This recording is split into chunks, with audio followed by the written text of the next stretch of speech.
क्या आपने भी हाल के समाचारों को देखकर सोचा है, क्या हम तृतीय विश्व युद्ध की तरफ बढ़ रहे हैं? क्या दुनिया एक बार फिर उसी तबाही के कगार पर खड़ी है जिससे हम पिछली 2 सदी में 2 बार उबर चुके हैं?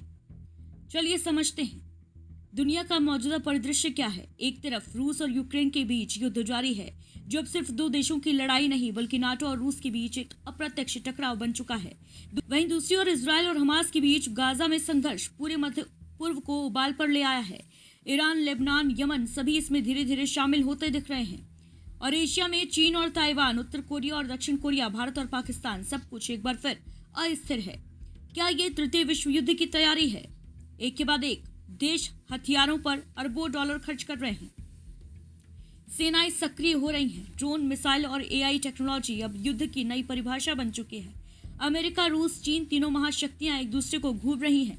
परमाणु हथियारों की गिनती अब फिर से टेबल पर है। ये डरावनी सच्चाई है कि अगर युद्ध हुआ तो सिर्फ सैनिकों का नहीं बल्कि पूरे मानवता का अंत बन सकता है। ऐसे में कौन कौन से संकेत हैं जो चिंता बढ़ा रहे हैं? पहला संकेत है नाटो की पूर्वी यूरोप में सैन्य ताकत को बढ़ाना। दूसरा संकेत है चीन का ताइवान के पास सैन्य अभ्यास। तीसरा संकेत है उत्तर कोरिया के मिसाइल परीक्षण।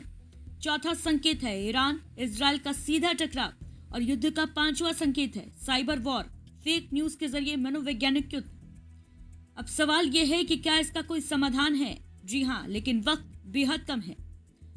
इस दुनिया को युद्ध नहीं, संवाद की आवश्यकता है। संयुक्त राष्ट्र, वैश्विक नेताओं और आम जनता सबको मिलकर यह दबाव बनाना होगा कि युद्ध नहीं, शांति रास्ता है। क्योंकि तीसरा विश्व युद्ध अगर हुआ तो शायद कोई चौथा विश्व युद्ध कभी ना हो पाए। सवाल यह है कि क्या तीसरा विश्व युद्ध आएगा? तो बहरहाल ये कहना मुश्किल है, लेकिन सारे संकेत इशारा यही कर रहे हैं कि दुनिया एक खतरनाक कगार पर खड़ी है। अब ये हम पर है कि हम इतिहास से सबक लें या वही गलती दोहराएं जिसका अंजाम केवल राख और खामोशी है। अगर आपको ये वीडियो विचारोत्तेजक लगा हो तो इसे शेयर, कमेंट करें और साथ ही जागरूक कंटेंट के लिए चैनल को सब्सक्राइब जरूर करें। Bureau report, nation junction.